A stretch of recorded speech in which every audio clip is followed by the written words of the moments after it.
Assalamualaikum warahmatullahi wabarakatuh. Bertemu kembali dengan saya di channel YouTube Kanda Data.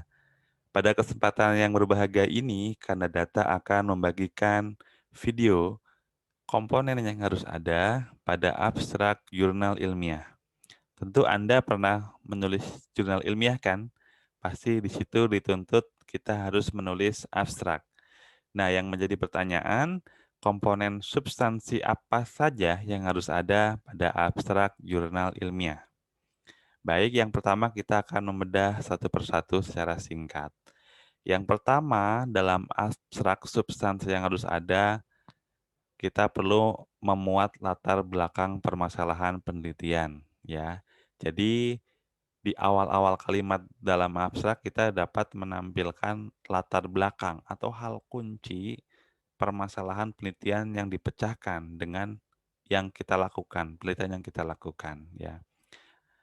Jadi ini penting dilakukan karena ini sebagai pengantar ya, atau gambaran pengantar pada abstrak. Kemudian yang kedua, komponen substansi apa yang harus ada? Tujuan penelitian. Nah, ini ada juga jurnal ilmiah yang langsung ya, ketika di awal paragraf itu dia tidak memasukkan latar belakang permasalahan penelitian, tapi dia langsung ke tujuan penelitian. Makanya kita sebelum menulis abstrak, kita harus tahu dulu jurnal mana yang akan kita tuju. Nah, kita pahami untuk jurnal-jurnal ilmiah yang sudah terbit artikelnya, kita lihat abstraknya. Apakah di situ sebagian besar ada latar belakang permasalahan penelitian atau langsung ke tujuan penelitian. Silakan disesuaikan. Nah, tujuan penelitian ini perlu kita masukkan ke dalam abstrak. Ini adalah hal wajib yang harus kita lakukan supaya nanti ketika kita memasukkan jurnal kita, kita submit jurnal, kemungkinan kita akan bisa diterima karena ada komponen-komponen substansi yang harus ada. Setelah kita menampilkan tujuan penelitian, hal ketiga adalah kita perlu memasukkan metode atau metodologi penelitian.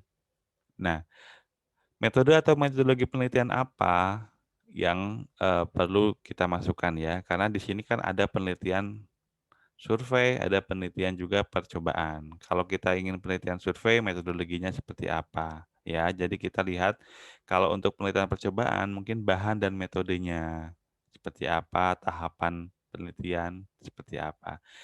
Kalau untuk penelitian survei, kita perlu memasukkan waktu pelaksanaan penelitian. Jadi jangka waktu pelaksanaan penelitian kapan sampai dengan kapan. Ini penting untuk memberikan gambaran pada pembaca atau pada reviewer yang mereview artikel kita.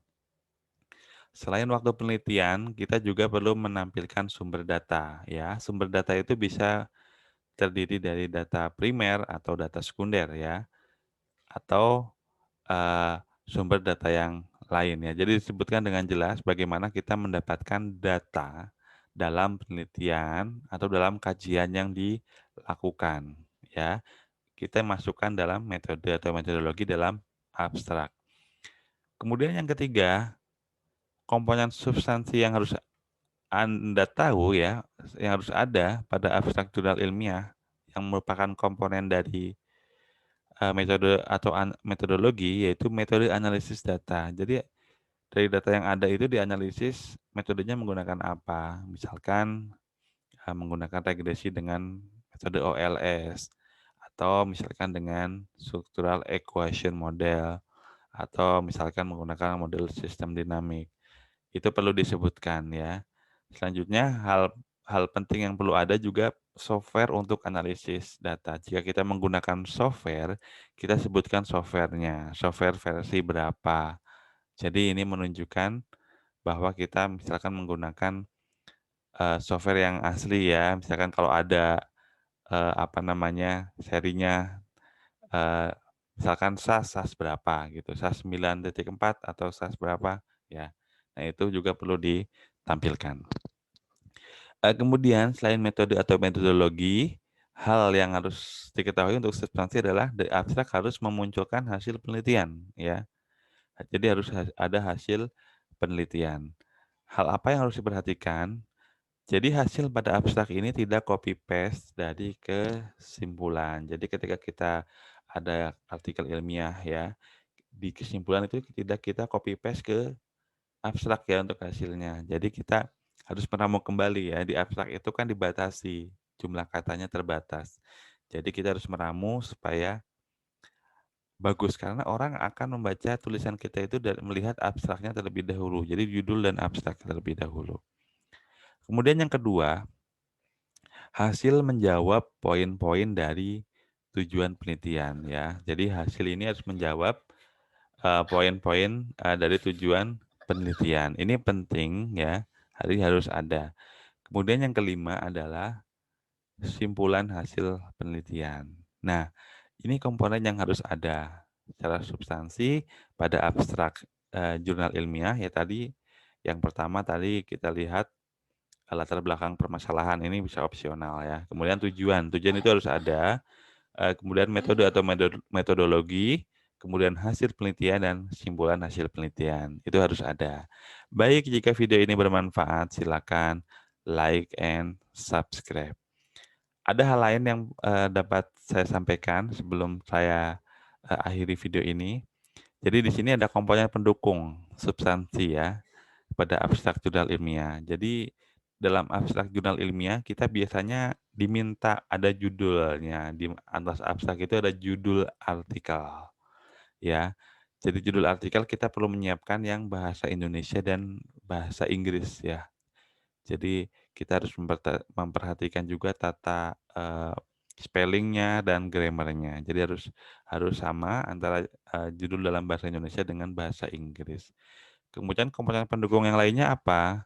Bahwa untuk di atas abstrak setelah judul biasanya kita diminta menuliskan nama penulis ya, nama penulis tunggal atau misalkan nama penulis lebih dari satu, kita instansinya juga kita kasih superscript misalkan ya, angka 1, angka 2 atau A atau B ya. Itu mengikuti format dari jurnal yang kita tuju. Tapi secara umum ini memuat nama penulis, kemudian instansinya dari mana, alamat instansinya, dan email korespondensi. Itu harus ada ya. Itu yang poin kedua. Kemudian poin yang ketiga adalah bahwa naskah abstrak itu umumnya ditulis dalam spasi satu ya, atau single spasi. Kemudian dibuat dalam satu paragraf, panjang katanya tidak banyak, hanya 200 sampai 250 kata. Dan naskah abstrak ini juga ditulis dalam dua bahasa ya, bahasa Indonesia dan bahasa Inggris.